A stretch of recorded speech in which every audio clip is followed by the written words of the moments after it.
ಸನ್ಮಾನ್ಯ ಅಧ್ಯಕ್ಷರೇ, ಸದನ ತಮ್ಮನ್ನು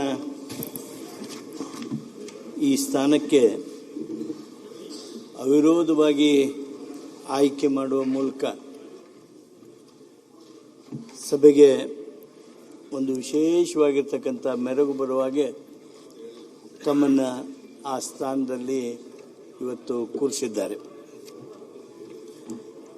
ತಮ್ಮ ಮನೆತನದ ಬಗ್ಗೆ ಕರ್ನಾಟಕದಲ್ಲಿ ಗೊತ್ತಿಲ್ಲದವರಿಲ್ಲ. ಆದರೆ ಕೆಲವು ಮುಖಗಳು ಮಾತ್ರ ಗೊತ್ತಿರ್ತಾವೆ. ಅಧ್ಯಕ್ಷರ ನೆಕ್ಸ್ಟ್ ನನಗೆ ಕೊಡಿ. GS ಪಾಟೀಲ್ರ ಮನೆತನ ಸಂಗನಗೌಡ ರುದ್ರಗೌಡ ಪಾಟೀಲ್ರ ಮನೆತನ ಅಂದರೆ ತಂದೆಯವರು ನಮ್ಮ ಉತ್ತರ ಕರ್ನಾಟಕದಲ್ಲಿ ಅತ್ಯಂತ ಪ್ರಖ್ಯಾತಿ ಹೊಂದಿರತಕ್ಕಂಥದ್ದು. ಅವರ ತಾಯಿ ಮಾತೃಶ್ರೀಗಳಾದ ಬಸಮ್ಮ ಪಾಟೀಲ್ರು ಬಹುಶಃ ಮಹಿಳಾ ಎಂಪವರ್ಮೆಂಟ್ಗೆ, ಮಹಿಳೆಯರನ್ನ ಸಂಘಟಿಸೋದಕ್ಕೆ, ಧಾರ್ಮಿಕ ಚಟುವಟಿಕೆಗಳಿಗೆ ವಿಶೇಷ ಬಲ ಕೊಡೋದಕ್ಕೆ ಆ ಭಾಗದಲ್ಲಿ ಬಹುದೊಡ್ಡ ಕೊಡುಗೆಯನ್ನು ಕೊಟ್ಟಿದ್ದಾರೆ ಅಂತ ಹೇಳಿ ಈ ಸಂದರ್ಭದಲ್ಲಿ ನಾನಂತೂ ನೆನಪು ಮಾಡ್ಕೊಳ್ತೀನಿ. ನಮ್ಮ ಜಿಲ್ಲೆಯಿಂದ ಬಂದವರು ತಾವು. ಗದಗ ಜಿಲ್ಲೆ ಹೆಸರಾಂತ ಜಿಲ್ಲೆ, ಐತಿಹಾಸಿಕವಾಗಿರ್ತಕ್ಕಂಥದ್ದು. ನಿಮ್ಮ ಪ್ರದೇಶ, ನಿಮ್ಮ ರೋಣ ಕ್ಷೇತ್ರ ಯಾವ ಮಟ್ಟಕ್ಕಿದೆ ಅಂದರೆ ಬಹುಶಃ ಬೆಂಗಳೂರಲ್ಲಿ ನಾವು ಹೇಳುವಾಗ ಭಾಳ ಮಂದಿಗೆ ಗೊತ್ತಿರೋದಿಲ್ಲ. ಅದು GS ಪಾಟೀಲ್ರ ಮನೆಯಿಂದ ಒಂದು 20 ಕಿಲೋಮೀಟರ್ನಾಗ ಎಂತೆಂಥ ನಾಯಕರುಗಳು ಕರ್ನಾಟಕವನ್ನು ಏಕೀಕರಣ ಮಾಡತಕ್ಕಂಥ ಬಹುದೊಡ್ಡ ಕೆಲಸ ಮಾಡಿರ್ತಕ್ಕಂಥ ಆಲೂರು ವೆಂಕಟರಾಯರು ಅವ್ರ ಕ್ಷೇತ್ರದ್ದು. ಕರ್ನಾಟಕಕ್ಕೆ, ಮೈಸೂರು ರಾಜ್ಯಕ್ಕೆ ಕರ್ನಾಟಕ ಅಂತೇಳಿ ನಾಮಕರಣ ಮಾಡೋದ್ರೊಳಗೆ ಅತಿ ಪ್ರಮುಖವಾದ ಪಾತ್ರ ವಹಿಸಿರ್ತಕ್ಕಂಥ ಅಂದಾನಪ್ಪ ದೊಡ್ಡಮೇಟಿಯವರು ಅವರಿಗೆ ಭಾರಿ ಹತ್ತಿರದವರು, ಸಮೀಪದವರು ಹಾಗೂ ಸಂಬಂಧಿಗಳು. ಅದೇ ರೀತಿಯಾಗಿ KH ಪಾಟೀಲ್ರ ಜೊತೆಗೆ, ನನ್ನ ಪೂಜ್ಯ ತಂದೆ KH ಪಾಟೀಲ್ರ ಜೊತೆಗೆ ಅವರ ಮನೆತನ ವಿಶೇಷವಾಗಿರ್ತಕ್ಕಂಥ ಅಗಾಧವಾಗಿರ್ತಕ್ಕಂಥ ಸಂಬಂಧ ಸಂಪರ್ಕವನ್ನು ಹೊಂದಿತ್ತು. ನಾನು ಒಮ್ಮೊಮ್ಮೆ ನೆನಪು ಮಾಡಿಕೊಂಡಾಗ ಅಭಿಮಾನ ಅನಿಸ್ತದೆ.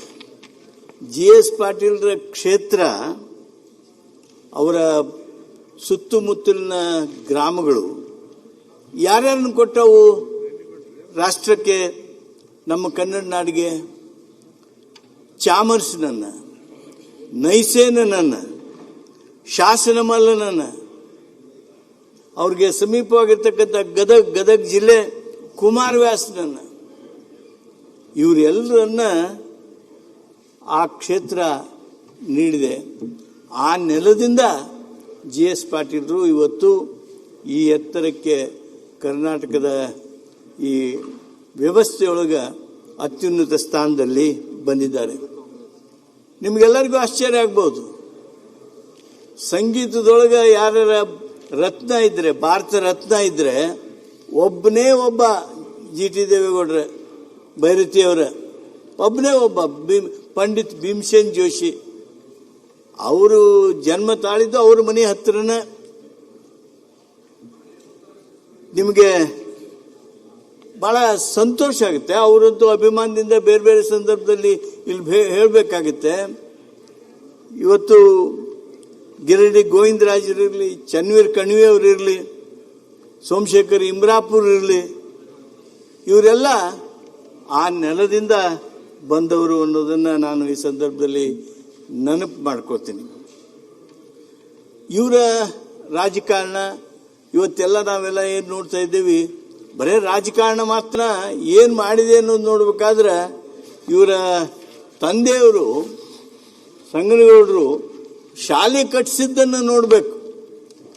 ಅವರ ಊರ ಪ್ರಾಥಮಿಕ ಶಾಲೆ ಬಹುಶಃ ಅದಕ್ಕೆ ಕಂಪೇರ್ ಮಾಡ್ತಕ್ಕಂಥ ಇನ್ನೊಂದು ಶಾಲಾ ಕಟ್ಟಡ ಇದೆ ಅಂತ ಅನಿಸೋದಿಲ್ಲ. ಒಂದು ಮಾತು ನಾನು ಅಲ್ಲಲ್ಲಿ ನೆನಪು ಮಾಡ್ಕೋತಿರ್ತೀನಿ, ಅಂದರೆ ಆ ಮನೆತನದ ಮೂಲ ಗುಣ ಏನು? ಈಗ ನೈತಿಕ ಮೌಲ್ಯಗಳ ಬಗ್ಗೆ ಮಾತಾಡ್ತಾ ಇದ್ದೀವಿ, ನಾವು ಕೌಟುಂಬಿಕ ಮೌಲ್ಯಗಳ ಬಗ್ಗೆ ಮಾತಾಡ್ತಾ ಇದ್ದೀವಿ, ರಾಜಕೀಯ ಮೌಲ್ಯಗಳ ಬಗ್ಗೆ ಮಾತಾಡ್ತಾ ಇದ್ದೀವಿ. ಇವತ್ತು ನಾವು ಸಮಾಜವನ್ನು ನೋಡಿದ್ವಿ ಅಂದ್ರೆ ನಿಮಗೆ ಅವಿಭಕ್ತ ಕುಟುಂಬನೇ ಸಿಗೋದಿಲ್ಲ. ಒಂದು ಆದರ್ಶ ಮಾದರಿಯ ಅವಿಭಕ್ತ ಕುಟುಂಬ ಯಾವುದಾದ್ರೂ ಇದ್ದರೆ ನಮಗೆ ಇವತ್ತು ನೇರವಾಗಿ ನೋಡೋದಕ್ಕೆ ಸಿಗೋದಿದ್ರೆ ಅದು GS ಪಾಟೀಲ್ರ ಕುಟುಂಬ ಅಂತ ಹೇಳಿ ಭಾಳ ಸಂತೋಷದಿಂದ ಹೇಳ್ತೀವಿ. ಇವತ್ತು CC ಪಾಟೀಲ್ರು ಇದ್ದಾರೆ, ನಾಡಗೌಡರು ಇದ್ದಾರೆ, ನಮ್ಮ ರುದ್ರಪ್ಪ ಲಮಣಿನೂ ಅವ್ರ ಮನೆಗೆ ಬಂದಿದ್ದಾರೆ, ಈಶ್ವರ್ ಅವ್ರು ಬಂದಿರಬೇಕು. ಅವ್ರ ಮನೆಯೊಳಗೆ ಈಗ 3-4 ವರ್ಷದ ಹಿಂದೆ 12 ಜೊತೆ ಎತ್ತಿನ ಕಮತಿತ್ತು. ಎತ್ತು ಅಲ್ಲೇ, ಅವರು ಅಲ್ಲೇ ಇರೋದು. ಅಂಥ ಒಕ್ಕಲ್ತನ ಮನೆ ಇವತ್ತು ಎಲ್ಲರ ಮನೆಯಾಗೂ ಎತ್ತು ಹೋಗಿದ್ದಾವೆ, ಕಡಿಮೆ ಆಗ್ತಾ ಇವೆ. 12 ಜೊತೆ ಎತ್ತಿನ ಕಮತ ಇಟ್ಟು ಒಕ್ಕಲ್ತನ ಮನೆತನ GS ಪಾಟೀಲ್ರದು ಅನ್ನೋದನ್ನು ಈ ಸಂದರ್ಭದೊಳಗೆ ನಾನು ಭಾಳ ಅಭಿಮಾನದಿಂದ ಹೇಳ್ತೀನಿ. ನಾನು ಒಂದು ಮಾತು ಹೇಳೋದಕ್ಕೆ ಬಂದೆ, ಅವರ ತಂದೆಯವರ ಶಾಲೆ ನೋಡಬೇಕು ಅಂಥೇಳಿ. ಅವರ ತಾಯಿಯವರ ಏನು ಧಾರ್ಮಿಕವಾಗಿರ್ತಕ್ಕಂಥ ನಂಬಿಕೆ ಇತ್ತು. ಹಾಲ್ಕೇರಿ ಅನ್ನುವಂಥ ಗ್ರಾಮದಲ್ಲಿರ್ತಕ್ಕಂಥ ಅನ್ನದಾನೇಶ್ವರ ಮಠಕ್ಕೆ ಅವ್ರದ್ದು ವಿಶೇಷ ಸೇವೆ ಇತ್ತು. ಅವರು ಆಲೋಚನಾ ಪ್ರಕ್ರಿಯೆನೇ ಬೇರೆ. ನೋಡಿ, ನಾವೆಲ್ಲ ಮಾತಾಡ್ತೀವಿ, ಮುಖ್ಯಮಂತ್ರಿನ ಅಲ್ಲೇ ಯಾವುದಾದ್ರು ಒಂದು ಬಿಲ್ಡಿಂಗ್ ಕಟ್ಟಿದ್ದನ್ನು ಉದ್ಘಾಟನೆ ಮಾಡೋದಕ್ಕೆ ಕರ್ಕೊಂಡು ಹೋಗಬೇಕು, ಮುಖ್ಯಮಂತ್ರಿನ ಅಲ್ಲಿ ಯಾವುದಾದ್ರೂ ಒಂದು ಮಠದೊಳಗೆ ಕಾರ್ಯಕ್ರಮ ಇದ್ದರೆ ಕರ್ಕೊಂಡು ಹೋಗಬೇಕು, ಮುಖ್ಯಮಂತ್ರಿಗಳಾಗಲಿ ಗವರ್ನರ್ ಆಗಲಿ ಇವ್ರನ್ನ ಬ್ರಿಡ್ಜ್ ಇನಾಗ್ರೇಷನ್ಗೆ ಕರ್ಕೊಂಡು ಹೋಗ್ಬೇಕು ಅಂತ ಹಿಂಗೆಲ್ಲ ಆಲೋಚನೆ ಇರ್ತವೆ. ಇವ್ರ ತಾಯಿ ಸುಮಾರು 20 ವರ್ಷಗಳ ಹಿಂದೆ ನಮ್ಮ ಕರ್ನಾಟಕದಲ್ಲಿ ರಮಾದೇವಿಯವರು ಗವರ್ನರ್ ಆಗಿದ್ದರು. ಆ ಸಂದರ್ಭದಲ್ಲಿ ಆ ತಾಯಿಯ ಇಚ್ಛೆ ಏನಿತ್ತು ಅಂದರೆ ಮಳೆ ಆಗಬೇಕು, ದೇಶದಲ್ಲಿ ಶಾಂತಿ ಸ್ಥಾಪನೆ ಆಗಬೇಕು. ಅದಕ್ಕೆ ಏನು ಮಾಡೋದು ಅಂದರೆ 25,000 ಮಹಿಳೆಯರಿಗೆ ಉಡಿ ತುಂಬುವ ಕಾರ್ಯಕ್ರಮದ ಮೂಲಕ ಆ ಪ್ರಾರ್ಥನೆಯನ್ನು ಮಾಡಿ ದೇಶಕ್ಕೆ ಶಾಂತಿ ಸಿಗಬೇಕು, ನಮ್ಮ ಪ್ರದೇಶಕ್ಕೆ ಮಳೆ ಆಗಬೇಕು ಅನ್ನೋದು. ಅದನ್ನು ಪ್ರಾರಂಭ ಮಾಡೋದಕ್ಕೆ, ಉದ್ಘಾಟನೆ ಮಾಡೋದಕ್ಕೆ, ಅದರಲ್ಲಿ ಪಾಲ್ಗೊಳ್ಳೋದಕ್ಕೆ ರಾಜ್ಯಪಾಲರು ಬರಬೇಕು ಅನ್ನೋದು ಅವ್ರ ತಾಯಿಯವರ ಅಭಿಲಾಷೆ ಆಗಿತ್ತು. ಅಂದರೆ ಮಹಿಳೆಯರಿಗೆ ಗೌರವ ಕೊಡ್ತಕ್ಕಂಥ, ಮಹಿಳೆಯರ ಸ್ಥಾನಮಾನವನ್ನು ಎತ್ತರಿಸ್ತಕ್ಕಂಥ, ಆ ಉಡಿ ತುಂಬುವಂಥ ಮಹತ್ವದ ಕಾರ್ಯವನ್ನು ಈ ಸಾಮಾಜಿಕ ಕಾರ್ಯದಲ್ಲಿ ಅದರ ಘನತೆಯನ್ನು ಹೆಚ್ಚಿಸ್ತಕ್ಕಂಥ ಏನು ಒಂದು ಕೌಟುಂಬಿಕವಾಗಿರ್ತಕ್ಕಂಥ ಪ್ರಕ್ರಿಯೆ ಇತ್ತು, ಅದನ್ನು ರಾಜ್ಯವ್ಯಾಪಿ ಸಾಮಾಜಿಕ ಸ್ತರದೊಳಗೆ ಸಂಪೂರ್ಣ ಎತ್ತರಕ್ಕೆ ತರುವಂಥ ಪ್ರಯತ್ನ ಅವ್ರ ತಾಯಿಯವ್ರದ್ದಾಗಿತ್ತು ಅನ್ನೋದನ್ನು ಅತ್ಯಂತ ಗೌರವದಿಂದ ಈ ಸಂದರ್ಭದಲ್ಲಿ ನಾನು ನೆನಪು ಮಾಡ್ಕೋತೀನಿ. ತಾವು ರೈತ ಮುಂದಾಳುಗಳಾಗಿ ನಮ್ಮ ಭಾಗದಲ್ಲಿ ವಿಶೇಷವಾಗಿರ್ತಕ್ಕಂಥ ಸೇವೆಯನ್ನು ಮಾಡಿದ್ದೀರಿ. ಭಾಳ ಮಂದಿಗೆ ಗೊತ್ತಿಲ್ಲ, ನಿಮ್ಮ ಕೂಡ ಆಡಿದವರಿಗೆ ನಾಡಗೌಡರು ಅದಾರ, ಅವ್ರಿಗೇನಾರ ಗುರ್ತಿರ್ಬೇಕು. ನೀವು ಕಾಲೇಜಿನಲ್ಲಿ ಇದ್ದಾಗ ಒಬ್ಬ ಶ್ರೇಷ್ಠ ಕ್ರಿಕೆಟ್ ಪಟು ಆಗಿದ್ರಿ. ಆ ಸರ್ದೇಶ್ ಪಾಂಡೆ, ಆ ಲೇಲೆ ಅವರೆಲ್ಲರೂ ಕೂಡ ಆಟ ಆಡುವಂಥ ಸಂದರ್ಭದೊಳಗೆ ಒಬ್ಬ ಉತ್ತಮ ಬ್ಯಾಟ್ಸ್ಮನ್ ಆಗಿ ಮಾತ್ರ ಅಲ್ಲ, ವಿಕೆಟ್ ಕೀಪರ್ ಆಗಿ ಕೆಲಸ ಮಾಡಿದವ್ರು ನೀವು. ನಿಮ್ಮ ಅನುಭವ ಭಾಳ ದೊಡ್ಡದಿದೆ. ನೀವು ಕೇವಲ ರಾಜಕೀಯಕ್ಕೆ ಸೀಮಿತ ಆಗಿಲ್ಲ, ಒಕ್ಕಲ್ತನಕ್ಕೆ ವಿಶೇಷ ಆಸಕ್ತಿ ಕೊಟ್ರಿ, ಶಿಕ್ಷಣಕ್ಕೆ ಆಸಕ್ತಿ ಕೊಟ್ರಿ, ಸಹಕಾರ ಕ್ಷೇತ್ರದೊಳಗೆ ನೀವು ನಿಮ್ಮ ಸಹೋದರ IS ಪಾಟೀಲ್ರು ವಿಶೇಷವಾಗಿ DCC ಬ್ಯಾಂಕ್ ಮುಖಾಂತರ ಕೆಲಸ ಮಾಡಿದ್ದೀರಿ. ಸಹಕಾರ ಕ್ಷೇತ್ರದಲ್ಲಿ ನಿಮ್ಮದೇ ಆಗಿರ್ತಕ್ಕಂಥ ಛಾಪನ್ನು ಮೂಡಿಸಿದ್ದೀರಿ. ಅಷ್ಟೇ ಅಲ್ಲ, ನಿಮ್ಮ ಮನೆತನದ ಬಹುದೊಡ್ಡ ಕೊಡುಗೆ ಅಂತಂದರೆ ಮಾನ್ಯ BS ಪಾಟೀಲ್ರು ಅವರು ಇಲ್ಲಿ ಅದಾರ, ಅದಕ್ಕೆ ನಾನು ಹೆಚ್ಚು ಹೇಳೋದಿಲ್ಲ. ಬಹುಶಃ ನಮ್ಮ ಕರ್ನಾಟಕ ಕಂಡಂಥ ರೈತ ಕುಟುಂಬದಿಂದ ಬಂದ ಒಬ್ಬ ಗ್ರಾಮೀಣ ಭಾಗದ ಬಗ್ಗೆ ಕಳಕಳಿ ಇದ್ದಂಥ ಕಾರ್ಯದರ್ಶಿಯಾಗಿ, ಮುಖ್ಯ ಕಾರ್ಯದರ್ಶಿಯಾಗಿ ಅವರು ತಮ್ಮ ಸೇವೆಯನ್ನು ಇವತ್ತು ಸರ್ಕಾರಕ್ಕೆ ಮಾಡ್ತಾ ಇದ್ದಾರೆ ಅನ್ನೋದನ್ನು ಭಾಳ ಅಭಿಮಾನದಿಂದ ಹೇಳ್ತೀನಿ. ಅದೇ ಪ್ರಕಾರವಾಗಿ ಮಾನ್ಯ ನಮ್ಮ DCM ಅವರು, ಉಪಮುಖ್ಯಮಂತ್ರಿಗಳು ಪರಮೇಶ್ವರ್ ಅವರು RS ಪಾಟೀಲ್ರ ಬಗ್ಗೆ ಹೇಳಿದರು. ಒಬ್ಬ ಆದರ್ಶ MP ಆಗಿ ನಮ್ಮ ಭಾಗದಲ್ಲಿ ಸೇವೆ ಮಾಡಿದ್ದಾರೆ. ನೋಡ್ರಿ, ಗದಗ ಜಿಲ್ಲೆ ಇವ್ರದ್ದು. ಬಾಗಲಕೋಟೆ ಕ್ಷೇತ್ರದಿಂದ RS ಪಾಟೀಲ್ರು MP ಕಾಂಟೆಸ್ಟ್ ಮಾಡಿ, ಲೋಕಸಭೆ ಕಾಂಟೆಸ್ಟ್ ಮಾಡಿ ಬಹುದೊಡ್ಡ ಅಂತರದಿಂದ ಗೆಲುವನ್ನು ಪಡೆದರು. ಅಂದರೆ ಅವರ ಮನೆತನದ ಪ್ರಖ್ಯಾತಿ ಕೇವಲ ಗದಗ ಜಿಲ್ಲೆ ಮಾತ್ರ ಅಲ್ಲ, ನಮ್ಮ ಉತ್ತರ ಕರ್ನಾಟಕದ ಬಹುಭಾಗದಲ್ಲಿದೆ ಅನ್ನೋದನ್ನು ಈ ಸಂದರ್ಭದಲ್ಲಿ ನೆನಪು ಮಾಡಿಕೊಡ್ತೀನಿ. ಮಾನ್ಯ JS ಪಾಟೀಲ್ರೇ, ತಾವು ನಮ್ಮ ಜಿಲ್ಲಾ ಕಾಂಗ್ರೆಸ್ ಅಧ್ಯಕ್ಷರಾಗಿದ್ರಿ, ಅತ್ಯಂತ ಯಶಸ್ವಿಯಾಗಿ ಅದನ್ನ ನಿರ್ವಹಿಸಿದ್ರಿ. ತಮ್ಮ ಮೇಲೆ ಬಹುದೊಡ್ಡ ಜವಾಬ್ದಾರಿ ಇದೆ.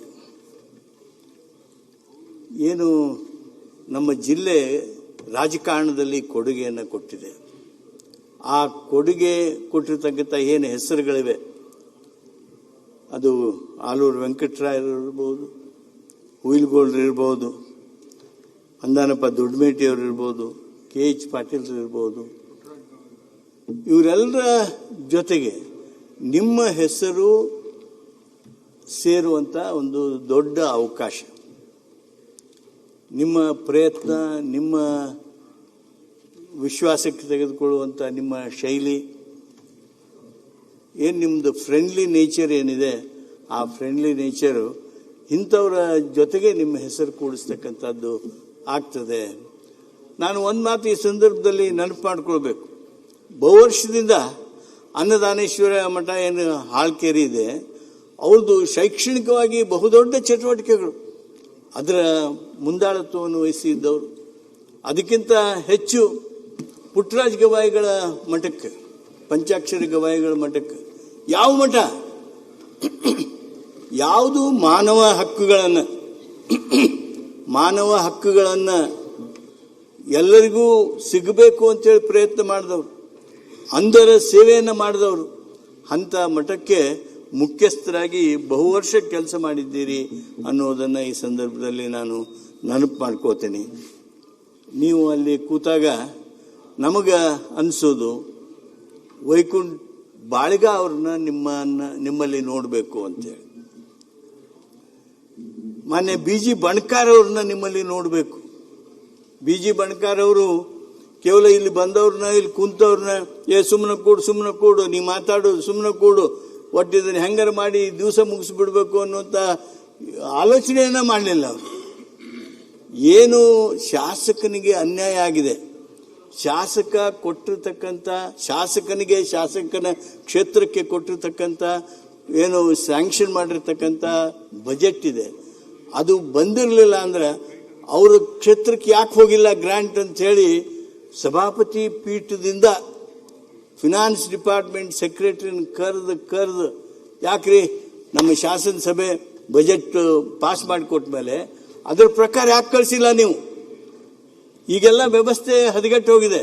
ಹೆಂಗೆ ಮಾಡ್ತಿರ್ತಾರೆ ಅಂದ್ರೆ, ಒಂದು 50 ಕೋಟಿ ಅನೌನ್ಸ್ ಮಾಡಿಬಿಡ್ತೀವಿ, ಬಜೆಟ್ನಾಗ ಇದ್ದದ್ದು 100 ಕೋಟಿನ ಅದನ್ನು ಡ್ರಾಪ್ ಆಗೋಂಗೆ ಮಾಡಿಬಿಡ್ತೀವಿ.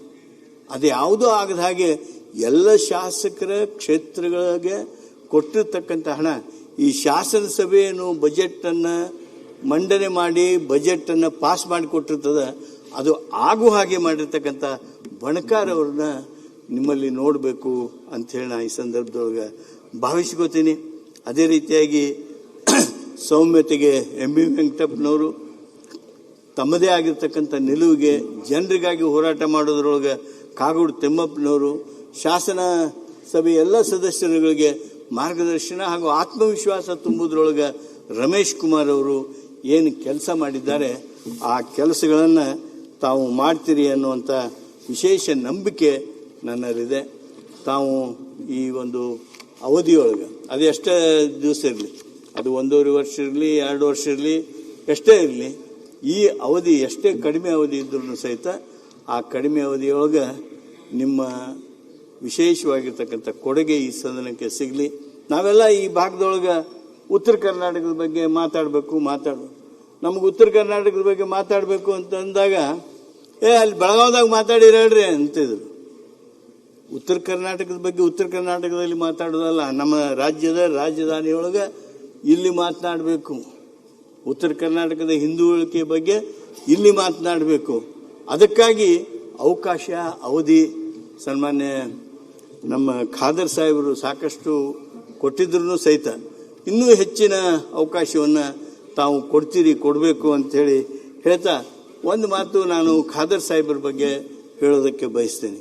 ಬಹುಶಃ ನಮ್ಮ ಸದನವನ್ನು ಶಿಸ್ತುಗೆ ಒಳಪಡಿಸಿದವರೇ ಖಾದರ್ ಸಾಹೇಬರು. ಅದರಲ್ಲೂ ಮೊದಲ ಸಲ ಆಯ್ಕೆಯಾದವ್ರಿಗಂತೂ ವಿಶೇಷವಾದ ಅವಕಾಶಗಳನ್ನು ಕಲ್ಪಿಸಿಕೊಟ್ರು. ಅದಕ್ಕಾಗಿ ನಾನು ಅವರಿಗೆ ಅಭಿನಂದಿಸ್ತೀನಿ. ಅದರ ಜೊತೆಗೇ ಈಗಾಗಲೇ ಮಾನ್ಯ ಪರಮೇಶ್ವರ್ ಅವರು ಹೇಳಿದ ಹಾಗೆ ನಮ್ಮ ಈ ಅಸೆಂಬ್ಲಿ ವಿಧಾನಸೌಧ ಕಟ್ಟಡವನ್ನು ಸುಂದರಗೊಳಿಸಿದ್ದಾರೆ.